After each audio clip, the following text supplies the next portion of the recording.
तस् भगवतो अरहतो सम्मा संबुद्धस्स।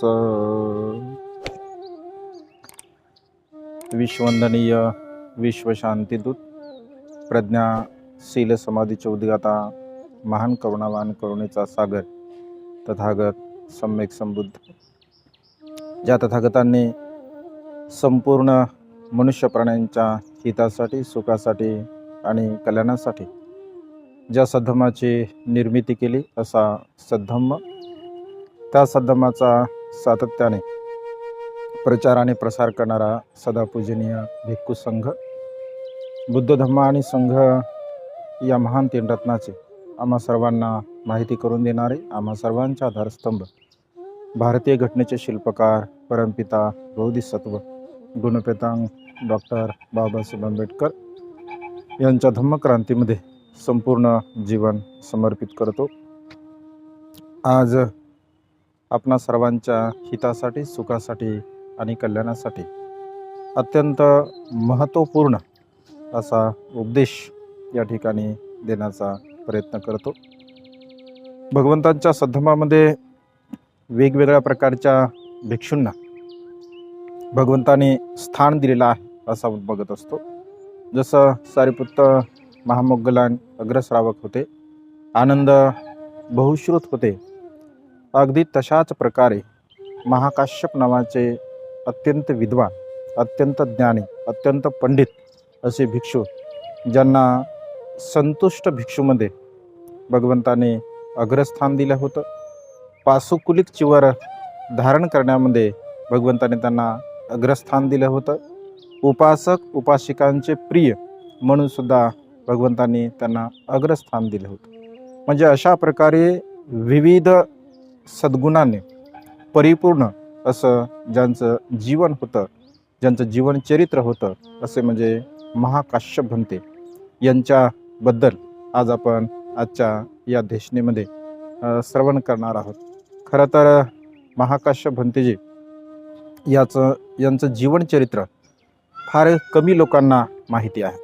महाकाश्यप भंतेबद्दल केवळ संगीतीचे अध्यक्ष म्हणून त्यांच्याकडे बघितलं जातं, परंतु अनंत सद्गुणांची खान अशा प्रकारे महाकाश्यप भंतेजी होते।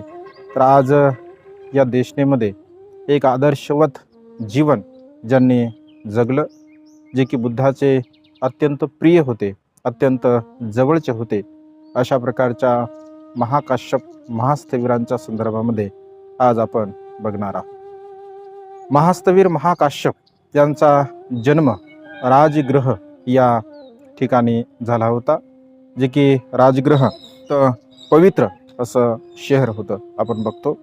त्यांच्या मातेचं नाव सुमना आणि पित्याचं नाव कपिल अशा प्रकारे, त्यांचं पूर्वीचं नाव पिपली अशा प्रकारे होतं। पिपली मानवक म्हणून त्यांना संबोधल्या जात असे आणि त्यांच्या पत्नीचं नाव भद्र कपिलानी अशा प्रकारे। त्यांच्या विवाहाच्या संदर्भामध्ये साहित्यामध्ये असा उल्लेख आहे की महाकाश्यप अर्थात पिपली मानवक हे जेव्हा तरुण होतात, वयामध्ये येतात, तेव्हा त्यांच्या मातापित्यांना असं वाटतं की आपल्या पुत्रांचा विवाह आपण केला पाहिजे आणि त्यामुळे मुलाकडे ते जातात आणि त्यांना म्हणतात की तुझ्यासाठी एखादी सुंदर मुली आम्ही शोधत आहोत, तुझा विवाह करायचा आहे।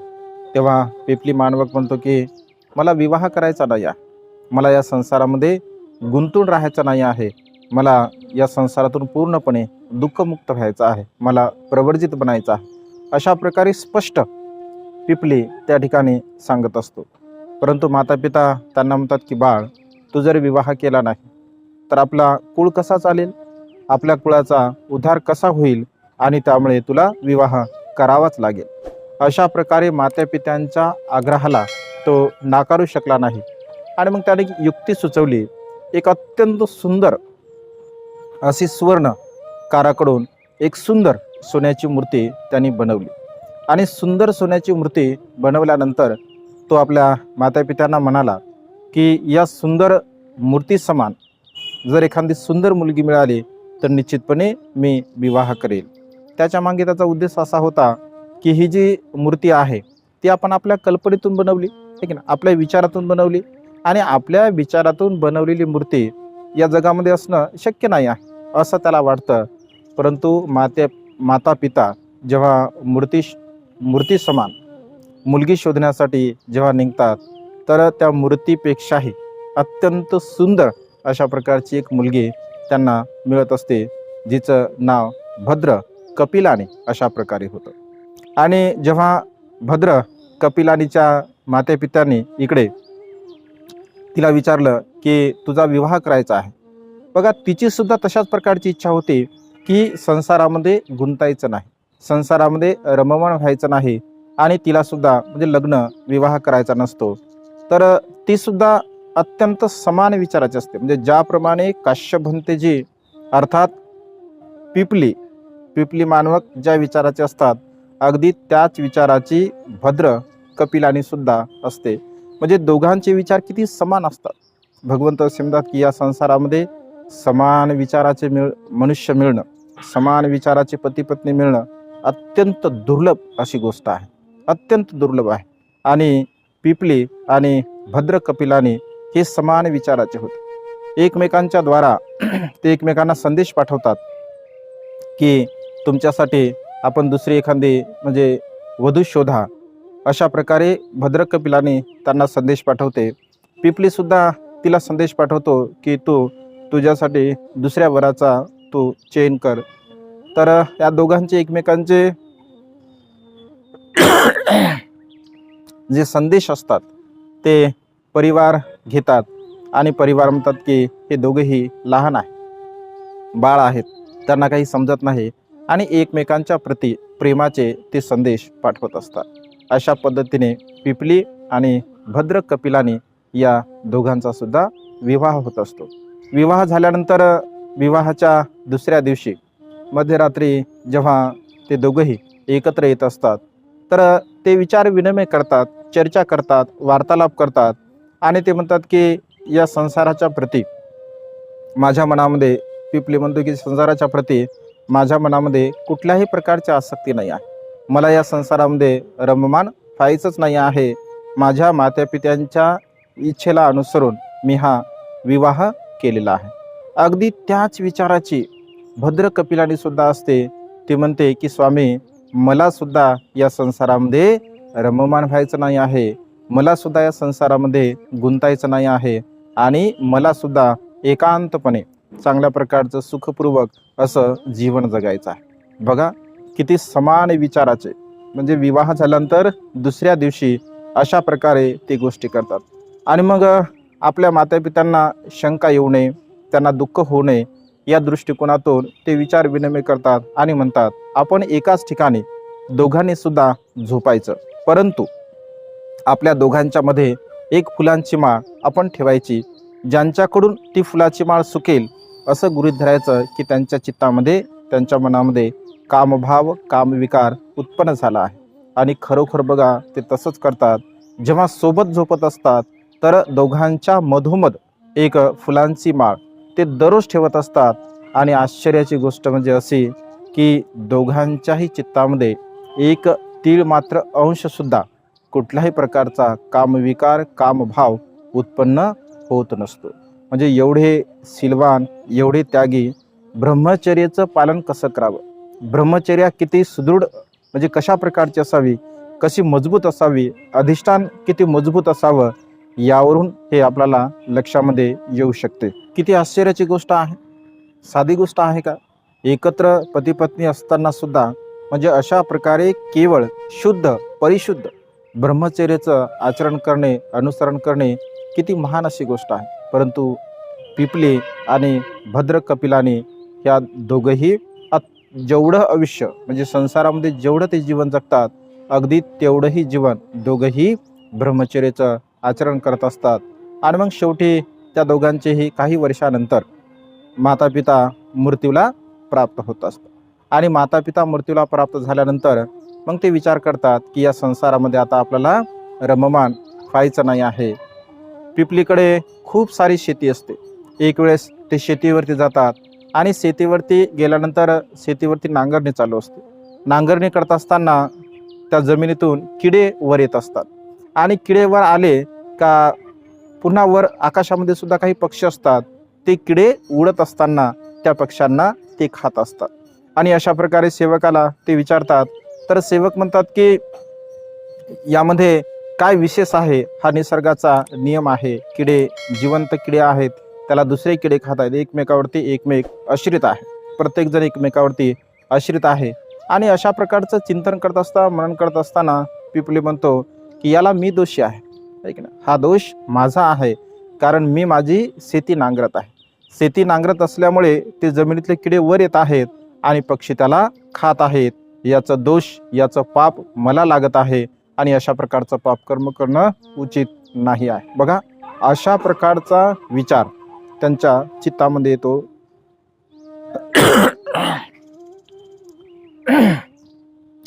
इकडे घरी त्यांची पत्नी अर्थात भद्र कपिलाने जेव्हा तीळ म्हणजे वाळू घालत असते आणि तीळ वाळू घालत असताना त्या तिळामधले जे छोटे छोटे किडे आहेत, तर ते छोटे छोटे किडे उन्हामुळे बाहेर येतात आणि उन्हामुळे बाहेर आल्यामुळे तेही पक्षी किडे खात असतात. आणि असं ती जाणते की मी तीळ या ठिकाणी वाळू घातले आहे आणि त्या तिळामधून किडे बाहेर येत आहेत आणि हे पक्षी त्याला खात आहेत. बघा, तिच्याही मनामध्ये तशी भावना उत्पन्न होते की माझ्यामुळे मी तीळ या ठिकाणी वाळायला घातले म्हणून ते किडे बाहेर आले आणि दुसरे किडे त्यांना खाऊ लागले, पक्षी खाऊ लागले. हे मात्र हा दोष, हे पापकर्म मलाच लागणार आहे आणि हे पापकर्म मी करणार नाही. बघा, म्हणजे चित्ताची अवस्था त्यांच्या किती परिशुद्ध होती. म्हणजे आपल्यामुळे कोणालाही दुःख होऊ नये, आपल्यामुळे कोणालाही त्रास होऊ नये, आपल्यामुळे कोणाचा जीव जाऊ नये, अशा प्रकारची भावना त्या दोघांचाही विचार मनामध्ये उत्पन्न होते. बघा, किती समान विचाराचे आहे. इकडे पिपलीच्या मनामध्ये तशीच भावना उत्पन्न झाली, इकडे भद्र कपिलांच्या मनामध्ये सुद्धा तशाच प्रकारची भावना उत्पन्न झाली. आणि जेव्हा पिपली घरी येतो तर ते एकमेकांच्या मनामध्ये उत्पन्न होणारे विचार जाणतात आणि ते म्हणतात की आपण आता प्रवर्जित झालं पाहिजे, आपण ह्या संसाराचा त्याग केला पाहिजे. आपल्या सर्व नौकराला ते बोलवतात आणि सर्व नौकरांना दास्यातून मुक्त करतात आणि ते म्हणतात की आजपासून तुम्ही मुक्त आहात. त्या सर्वांमध्ये ती जी असणारी आपली धनसंपदा आहे, ती संपूर्ण धनसंपदा ते त्यांना वाटून देत असतात आणि स्वतः एकमेकांचे केश म्हणजे काढतात आणि मुंडन करतात. केश काढून मुंडन काढून अत्यंत भरजरी असं वस्त्र, कारण ते अत्यंत श्रीमंत असतात, गर्भ श्रीमंत असतात. दोघांकडेही सुद्धा अत्यंत धनसंपदा असते, त्याच्यामुळे साहजिकच आहे की त्यांच्याकडे अत्यंत मौल्यवान असं वस्त्र असते आणि दोघंही अत्यंत मौल्यवान वस्त्र त्या ठिकाणी धारण करून घराच्या बाहेर निघतात. आपल्या नोकर चाकरांना ते निरोप देतात. जेव्हा घराच्या बाहेर आल्यानंतर रस्त्यामध्ये येत असतात आणि रस्त्याने जात असताना पुन्हा ते दोघे विचार करतात की ते रस्त्यावरती येतात आणि जाणतात की सोबत असं फिरणं योग्य नाही आहे. आपण संसारामध्ये राहून एवढं परिशुद्ध असं ब्रह्मचर्याचं आचरण केलं आहे आणि आता आपण प्रवर्जित झालो आहोत, तर प्रवर्जित जीवनामध्ये आपल्याला लांछन लागू नये, आपल्याला कोणीही दोष देऊ नये, अशा प्रकारची भावना त्यांच्या मनामध्ये ते विचार करतात. आणि मग भद्र कपिलाने म्हणते की स्वामी तुम्ही उजव्या दिशेने जा, मी डाव्या दिशेने जाते. आणि असं म्हटलं आहे साहित्यामध्ये, असा उल्लेख आहे की जेव्हा हे दोघ जण एकत्र होतात तेव्हा धरणीकंप होत असतो. म्हणजे या दोघांची जी पवित्रता आहे, यांच्या मनाची निर्मळता आहे, तर ती निर्मळता धरणी सुद्धा म्हणजे सहन करू शकत नाही आणि धरणीकंप होतो असं म्हटलेलं आहे. त्याच्यानंतर हा धरणीकंप झाल्यानंतर भगवंत राजगृहामध्ये वास्तव्य करत असतात. भगवंत हे जाणतात, कारण भगवंत भूत भविष्य सर्व वर्तमान काळ सर्व काही जाणणारे होते. त्याच्यामुळे भगवंत हे जाणतात की म्हणजे पिपली हा प्रवर्जित होणार आहे आणि भगवंत आपल्या साधनेमधून उठत असतात आणि राजगृह व नालंदा यांच्या दिशेने येतात आणि एका झाडाखाली बसत असतात.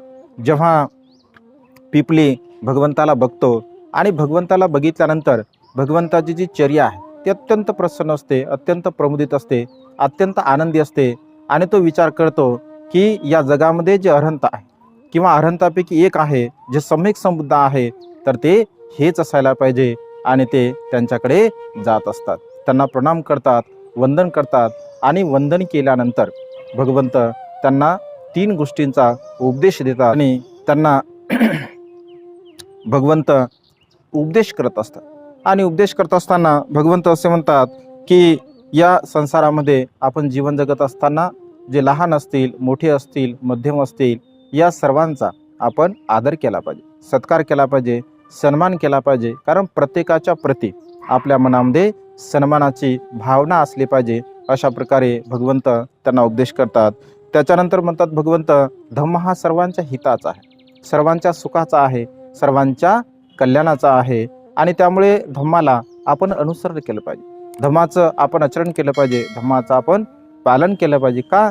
कारण तो धम्म आपल्या हिताचा आहे, आपल्या सुखाचा आहे, आपल्या कल्याणाचा आहे. आणि त्याच्यानंतर भगवंत असे म्हणतात की आपलं जे शरीर आहे ते मन आपण सदा सर्व काळ जागरूक ठेवलं पाहिजे, सदा सर्व काळ जागरूकता आपल्या चित्तामध्ये, मनामध्ये असली पाहिजे आणि जागरूकपणे, सावधानपणे या संसारामध्ये आपण जीवन जगलं पाहिजे. अशा प्रकारे भगवंत त्या ठिकाणी पिपलीला उपदेश देत असतात.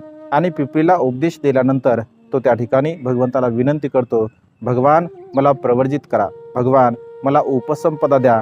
आणि भगवंत त्यांना प्रवर्जित करत असतात. आणि प्रवर्जित केल्यानंतर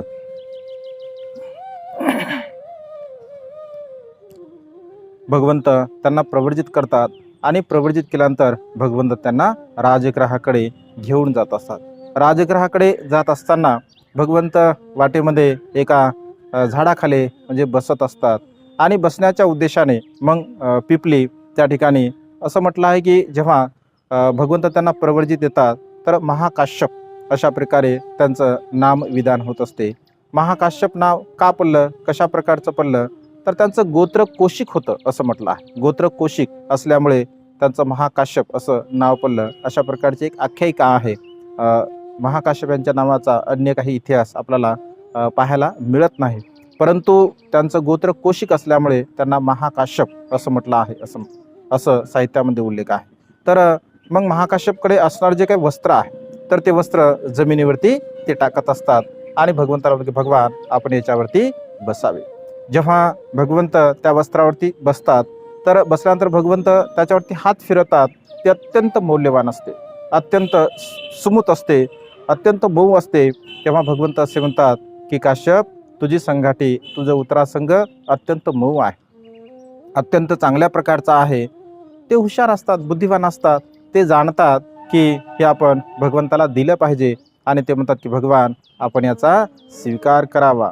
तेव्हा भगवंत असे म्हणतात की तुम्ही काय धारण करणार आहात, तुम्ही काय स्वीकार करणार आहात. तेव्हा महाकाश्यप म्हणतात की भगवान आपले जे चिवर आहे, जे की जीर्ण झालेलं आहे, आपलं चिवर मला द्यावं आणि ही संगाठी आपण धारण करावी. तेव्हा भगवंत असे म्हणतात की हे फार जीर्ण झालं आहे, काही ठिकाणी हे फाटलं सुद्धा आहे, हे तुम्ही धारण करसाल का. तेव्हा महाकाश्यप म्हणतात की भगवान हे मी धारण करेल.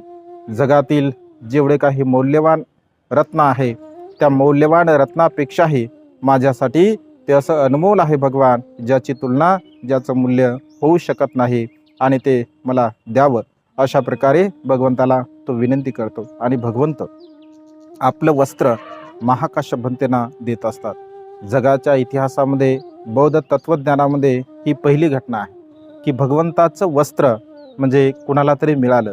अन्य कुठेही असा उल्लेख आपल्याला पाहायला मिळत नाही किंवा माझ्या तरी वाचण्यामध्ये असं आलेलं नाही आहे की भगवंताने कुणाला तरी चिवर म्हणजे दिलेला आहे किंवा भगवंताने कुणाचं तरी वस्त्र चिवर घेतलेलं आहे. म्हणजे बौद्ध इतिहासामध्ये, बुद्ध तत्त्वज्ञानामध्ये अशी पहिली घटना होती की भगवंताचं वस्त्र एका भिक्षूंना प्राप्त झालं होतं. महाकाश्यप भंतेजी वारंवार म्हणजे अत्यंत स्वाभिमानाने, अत्यंत गर्वाने, अत्यंत प्रसन्नतेने सांगायचे की भगवंताने मला वस्त्र दिलं आहे, भगवंताचं वस्त्र मी वापरत आहे. म्हणजे अशा प्रकारे अत्यंत प्रसन्नतेने त्यांनी त्याचीवर म्हणजे धारण केलं आहे. भगवंताच्या प्रती त्यांच्या चित्तामध्ये अतिव असा स्नेह असतो, अत्यंत असं प्रेम असते. भगवंत सुद्धा त्यांना खूप चाहणारे असतात. म्हणजे अशा प्रकारे महाकाश्यप अत्यंत ज्ञानी, अत्यंत विद्वान, ध्यान मनन चिंतन करणारे असतात. आणि विशेष रूपाने पासुकुलिक चिवर धारण करणाऱ्यामध्ये ते अग्र असतात असं म्हटलं आहे. तेव्हापासून ते पासकुलिक चिवर धारण करत असतात. आणि साहित्यामध्ये असा उल्लेख आहे, जेव्हा भगवंताने महाकाश्यपांचं चिवर परिधान केलं आणि महाकाश्यपांनी भगवंताचं चिवर परिधान केलं, तेव्हा धरणी कंप झाला असं म्हटलेलं आहे. म्हणजे धरणी सुद्धा या पुण्यामध्ये सहभागी झाली असं म्हटलेलं आहे. म्हणजे जगाच्या इतिहासामध्ये, कारण ही पहिली घटना होती असं म्हणजे इतिहासामध्ये कुठल्याही प्रकारचं असं सांगण्यात आलेलं नाही आहे. तेव्हापासून महाकाश्यप भंते धुतांगधारी होते. म्हणजे धुतांग धारण करणे, जंगलामध्ये राहणे, गोरगरिबांकडे भिक्षाटन करणे हे त्यांना अत्यंत प्रिय होतं, त्यांना अत्यंत आवडत असे. असं म्हटलं आहे की महाकाश्यप यांच्या अंगावरती जसे भगवंतांच्या अंगावरती 32 लक्षणं होते, अगदी तशाच प्रकारचे 6 लक्षण महाकाश्यप भंते यांच्या अंगावरती सुद्धा होते. आणि त्यामुळे बहुतांश ते भगवंतासारखे दिसत असत. कधी कधी लोकांची फसगत सुद्धा होत असे, त्यांना भगवंत समजत असत लोक, कारण त्यांच्या अंगावरती 6 प्रकारचे लक्षणं होते, ते भगवंतासारखे दिसायला सुद्धा होते. आणि पहिल्या भेटीमध्ये भगवंतांनी त्यांना वस्त्र दिल्यामुळे त्यांना अतिशय आनंद होतो. ते अत्यंत प्रेमाने, अत्यंत अभिमानाने सांगत असत की भगवंतांनी मला वस्त्र दिलं आहे, भगवंताचं वस्त्र मी परिधान करत आहे असं म्हटलं आहे. साहित्यामध्ये असा उल्लेख आहे की भगवंताच्या महापरिनिर्वाणानंतर भगवंताला माहीत होतं की बुद्ध धम्म आणि विनय यांना एकत्र करण्याचं, यांना संगायन करण्याचं कार्य महाकाश्यपाकडून होणार आहे. म्हणजे भगवंताला ही माहीत होतं असं म्हटलं आहे. भगवंत जाणणारे असतात, कारण त्यांच्यामध्ये असणारी प्रज्ञा, त्यांच्यामध्ये असणारी बुद्धिमत्ता ही अतुलनीय अशी होती. आणि त्यामुळे भगवंताने अशा प्रकारचं भाकीत सुद्धा केलं होतं. असं म्हणतात की महाकाश्यप माझ्या महापरिनिर्वाणानंतर, म्हणजे ते जाणत होते, ते समजून होते की अशा प्रकारे, त्याच्यामुळे भगवंताचा जो स्नेह आहे, भगवंताचं जे प्रेम आहे, तर महाकाश्यपांच्या प्रती अत्यंत प्रेमभाव, अत्यंत स्नेहभाव त्यांच्या प्रती त्यांच्या चित्तामध्ये होता. महाकाश्यपमध्ये अनेक प्रकारचे सद्गुण होते असं म्हटलं आहे. अनेक प्रकारचे सद्गुण होते, परंतु त्यांच्या काही मर्यादा सुद्धा होत्या. रिद्धीमध्ये ते प्रबळ होते असं म्हटलं आहे. महामौगलायन, अनिरुद्ध आणि त्यानंतर कपिल अशा प्रकारचे जे विद्वान भिक्खू होते, ज्ञानी भिक्खून होते, या ज्ञानीन भिक्खूंमध्ये त्यांना भगवंतांनी स्थान दिलं होतं.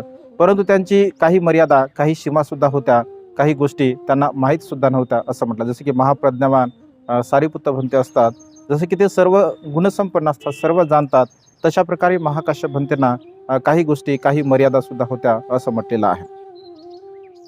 भगवंताने म्हणजे अल्पेच्छ भिक्खूमध्ये आहे की नाही, अल्पेच्छ भिक्खू, कारण त्यांना कुठल्याही प्रकारची इच्छा नसते, कुठल्याही प्रकारची त्यांच्या चित्तामध्ये आसक्ती नसते.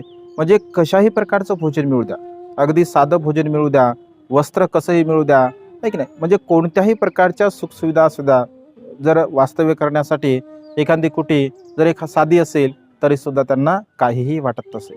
म्हणजे त्यांच्यापेक्षा लहान भिक्षू अत्यंत चांगल्या प्रकारचं भोजन ग्रहण करत असत, चांगल्या प्रकारे वस्त्र धारण करत असत आणि चांगल्या निवासामध्ये सुद्धा वास करत असत. परंतु महाकाश्यप भंतेंना त्याच्याबद्दल काहीही वाटत नाही. ते अत्यंत अल्पच्छ असतात. जे काही जसं काही त्यांना मिळत असेल तशा प्रकारचा उदरनिर्वाह ते नेहमी करत असतात. म्हणजे गरिबांकडे भिक्षाटन करणे त्यांना अत्यंत प्रिय होतं. पासकुलिक चिवर धारण करणे, जंगलामध्ये वास्तव्य करणे त्यांना अत्यंत प्रिय होतं. आणि तशाच प्रकारचं ते जीवन जगले. कट्टरवादी होते असं म्हटलं आहे. म्हणजे अत्यंत कठोरपंथी, बुद्धच्या विचाराला अनुसरून जीवन जगणे हे अत्यंत महत्त्वपूर्ण आहे, अशा प्रकारचे त्या विचाराचे होते. अरहंत भिक्खूंची संख्या हळूहळू कमी होऊ लागली होती. तेव्हा ते भगवंताकडे जातात, भगवंतासोबत त्या ठिकाणी चर्चा करतात. ते म्हणतात की भगवान, अरहंत भिक्खूंची संख्या कमी होत आहे आणि त्यामुळे आपण त्याच्यावरती धम्मविनयावरती कठोरता निर्माण केली पाहिजे. कारण जे काही नवीन नवीन भिक्षू होत होते तर त्यांच्यामध्ये धम्म आणि विनयता थोडी कमी प्रमाणामध्ये त्यांना दिसू लागली होती. तर ते अनेक वेळा फटकारत सुद्धा असत. आनंद भंतेंच्या सोबत एक वेळेस 500 भिक्षू येत असतात, त्यांच्यामध्ये धम्म विनय नसतो, ते गोंधळ करत असतात. तेव्हा आनंद भंतेंना ते फटकारतात की अशा प्रकारचं वागणं, आचरण करणं उचित नाही आहे. आनंद भंते त्यांचा खूप सन्मान करत असतात, त्यांना गुरुतुल्य, गुरु समान ते मानत असतात. एक वेळचा प्रसंग आहे, ते कधीही लहान भिक्षूंना उपदेश करत नव्हते, कारण ते उद्धट असतात आणि ते ऐकत नसल्यामुळे ते परंपरावादी होते. आणि परंपरावादी असल्या कारणाने ते लहान लहान भिक्षूंना उपदेश सुद्धा करत नसत. एकांत त्यांना प्रिय होता. जंगलामध्ये राहणे त्यांना प्रिय होतं. परंतु आनंद भंतेंच्या आग्रहास्तव विनंतीवरून एकदा भिक्खुनीकडे धम्मदेशना देण्यासाठी ते जात असतात आणि मग भिक्षुणींना धम्मदेशना देतात.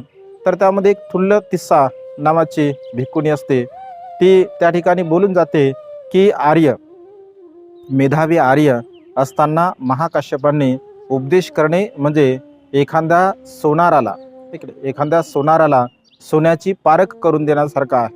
तर तेव्हा महाकाश्यप भंतेजी म्हणतात, कोण सोनार आहे आणि कोण सोनाराला पारख करून द्या गेला. तेव्हा आनंद भंते म्हणतात की भंते, स्त्रिया ह्या मूर्ख असतात, त्यांना कुठे काय बोलावं, कशा प्रकारचं बोलावं याचं ज्ञान नसते. आनंद भंते थुल्ल तिस्सा भिक्खुनीला त्या ठिकाणी फटकारतात. म्हणजे अशा प्रकारे भिक्षुणींना उपदेश करण्यामध्ये आनंद भंते हे नेहमी जात असत. दुसरे अन्य कोणीही भिक्षूंना उपदेश करण्यासाठी जात नसत आणि भिक्षुणी सुद्धा आनंद भंतेनाच प्रिय मानत असत. कारण त्यांच्यामुळेच त्यांना प्रवज्या देण्यासाठी भगवंताने संमती दिली होती आणि त्यामुळे आनंद भंतेंना अन्य भिक्षुणी खूप प्रिय असत आणि त्यांचा ते आदर आणि सन्मान करत असत. महाकाश्यप भंते आणि सारिपुत्त यांच्यामध्ये सुद्धा खूप प्रेमपूर्वक स्नेहभाव त्या ठिकाणी असतो.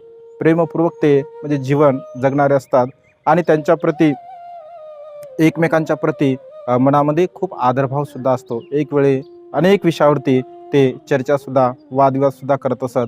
10 कसिनावरती सुद्धा त्याने एक वेळेस चर्चा आणि वादविवाद सुद्धा केलेला होता.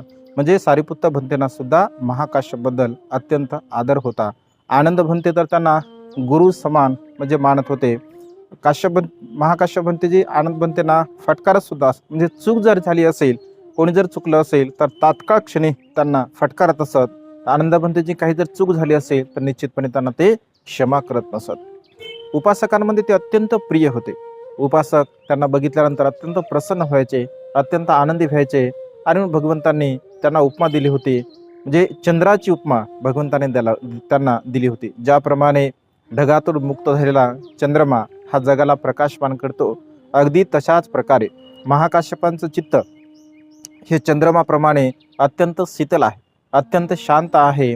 भिक्षूंना बघून त्यांना प्रसन्नता वाटते, उपासकांना बघून सुद्धा त्यांना प्रसन्नता वाटते. अशा प्रकारे भगवंत भिक्षूंना सांगत असत आणि त्यांचा आदर्श घेण्यासाठी अन्य भिक्षूंना भगवंत वारंवार सांगत असत.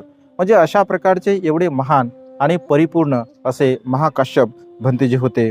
भगवंत असे म्हणतात की ज्याप्रमाणे हंस हा कुठल्याही प्रकारची तमा न बाळगता केवळ आपल्याच धुंदीमध्ये जीवन जगत असतो, अगदी तशाच प्रकारे महाकाश्यप भंतेजी सुद्धा म्हणजे आपल्या अल्प ज्या काही इच्छा आहे, अत्यंत अल्प इच्छा धारण करून अत्यंत संतुष्टपूर्ण असं ते जीवन जगत असत. भिक्षूंना भगवंत वारंवार सांगत असत की बघा, महाकाश्यप भंतेंसारखं आपण अल्पधारी असावं, संतुष्ट असावं, जे असेल जसं असेल तशा प्रकारचं आपण जीवन जगावं. कारण भगवंत असे म्हणतात की संतुष्टी ही परमं धनं, आहे का नाही. संतुष्ट राहणे, समाधानी राहणे या जगामध्ये सर्वात मोठं म्हणजे सद्गुण आहे. कारण संतुष्ट मनुष्य प्राणी राहत नाही, मनुष्या चित्तामध्ये संतुष्ट भाव नसतो आणि संतुष्ट भाव नसल्यामुळे मनुष्य त्या ठिकाणी सुखपूर्वक जीवन जगू शकत नाही.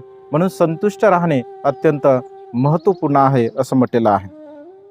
चिवर, भोजन, शयनासन, गिलान पचया, गिलान प्रत्यय या सर्वांमध्ये ते अत्यंत नेहमी संतुष्ट राहत असत. ते नियमामध्ये अत्यंत कट्टरपंथी होते असं म्हटलेलं आहे. ते नियमामध्ये अत्यंत कट्टर होते. त्यांच्यावरती 6 प्रकारचे लक्षण असल्यामुळे एक वेळचा प्रसंग आहे की राजगृहामध्ये उत्सव असतो आणि उत्सवामध्ये अनेक स्त्रिया त्या ठिकाणी जेव्हा महाकाश्यप भंतेजी आणि भगवंत रस्त्याने जात असताना भिक्षाटनासाठी, तर अनेक लोकांना असं वाटतं, अनेक स्त्रियांना असं वाटतं की आपण महाकाश्यप भंतेंना दान करावं. आणि बघा, भगवंताला सोडून त्या ठिकाणी ते भिक्षा, संपूर्ण भिक्षा महाकाश्यप भंतेंना त्यांनी दिली होती. महाकाश्यप भंतेंनी सर्व ती भिक्षा भगवंताला देण्यासाठी सांगितली. म्हणजे कधी कधी भगवंतापेक्षा प्रिय आहे की नाही, भगवंतापेक्षाही सुद्धा प्रिय महाकाश्यप अनेक उपासकांना त्या ठिकाणी वाटत असत. देवता लोक सुद्धा त्यांना भोजन द्यावं अशा प्रकारची भावना करत असत. कारण एक वेळेस ते निरोध समाधीमधून उठत असतात आणि निरोध समाधीमधून उठल्यानंतर इंद्र असं म्हटलं आहे की त्यांना त्यांची पत्नी भिक्षाटन करण्यासाठी देत असते, परंतु ते काही स्वीकार करत नाहीत. कारण गरिबांच्या घरी भिक्षाटन स्वीकार करणे त्यांना अत्यंत प्रिय होतं आणि त्यानंतर ते एखाद्या गरीब व्यक्तींचा वेश धारण करून त्यांना भिक्षा देत असतात. जेव्हा ते त्यांची वास्तविकता ओळखतात तेव्हा ते म्हणतात की अत्यंत चुकीचं केलं आहे तुम्ही, एका महापुण्यवान व्यक्तींचं पुण्य तुम्ही हिरावून घेतला आहे. तेव्हा इंद्र म्हणतो की म्हणते आम्ही सुद्धा आपल्याला दान करून पुण्यकर्म इच्छितो, पुण्यकर्म करण्याची आमची सुद्धा इच्छा होते. म्हणजे अशा प्रकारे देवता लोक सुद्धा महाकाश्यप भंतेंना दान कर्म करण्यासाठी, त्यांच्या प्रती पुण्यकर्म करण्यासाठी त्यांची सुद्धा इच्छा असत असते. जेव्हा भगवंताचं महापरिनिर्वाण होत असते आणि महापरिनिर्वाण झाल्यानंतर जोपर्यंत महाकाश्यप भंते भगवंताचं दर्शन घेत नाहीत तोपर्यंत त्या भगवंताच्या शवाला अग्निदाह लागत नाही असं म्हटलं आहे. जेव्हा ते येतात भगवंताचं वंदन करतात आणि वंदन केल्यानंतर त्या ठिकाणी अग्नी लागत असतो. म्हणजे अशा पद्धतीने महाकाश्यप भंते अत्यंत विद्वान, अत्यंत ज्ञानी आणि अत्यंत शीलवान सुद्धा असतात. असं म्हटलं आहे की 130 वर्ष त्यांचं आयुमान असते, म्हणजे प्रवर्जित होऊन 120 वर्षापर्यंत, म्हणजे संपूर्ण जीवन 150 वर्षापर्यंत ते जगले आहे. म्हणजे 150 वर्षाचं आयुष्य त्यांना लाभलेलं आहे. भगवंताचं महापरिनिर्वाण झाल्यानंतर सुभद्र नावाचा भिक्खू जेव्हा अभद्र बोलू लागतो, तो म्हणतो की बरं झालं भगवंत मृत्यूला प्राप्त झाले, आता आपल्याला जसं वाटेल तशा प्रकारचं आपण जीवन जगू शकतो. हे शब्द महाकाश्यप भंतेजी म्हणजे श्रवण करतात आणि त्यांना अत्यंत दुःख होते. लगेच 500 भिक्खूंची ती संगती त्या ठिकाणी बोलत असतात. राजा अजातशत्रू त्या संगतीला सहकार्य करत असतो. राजगृहाच्या पायथ्याशी जे वैभारगिरी पर्वतावरती त्या ठिकाणी ते 500 भिक्खूंसह त्या ठिकाणी धम्मसंगीती भरवत असतात. धम्म आणि विनय या पहिल्या धम्मसंगतीमध्ये ते संकलित करतात आणि बुद्धांचा जो उपदेश आहे तो बुद्धांचा उपदेश कायम या सृष्टीमध्ये राहावा अशा प्रकारचा ते प्रयत्न करत असतात.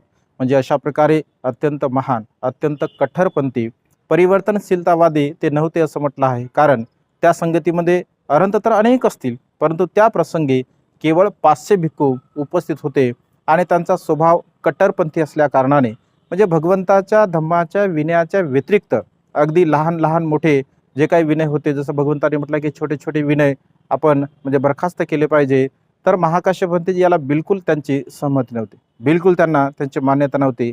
ते म्हणतात की जशा प्रकारचे भगवंताने विनय केले अगदी तशाच प्रकारचं जीवन आपण जगलं पाहिजे. म्हणजे अत्यंत कट्टरपंथी ते होते, परंतु भगवंताचा त्यांच्यावरती अत्यंत स्नेह होता आणि अत्यंत एक चांगल्या प्रकारचं ते जीवन जगले. या संसारामध्ये महाकाश्यप भंतेंचा आदर्श आपण घेतला पाहिजे. ब्रह्मचर्याचं जीवन कशा प्रकारचं जगावं, ब्रह्मचर्या संसारामध्ये असून सुद्धा त्यांनी किती परिपूर्णपणे त्याचं आचरण केलं, अनुसरण केलं.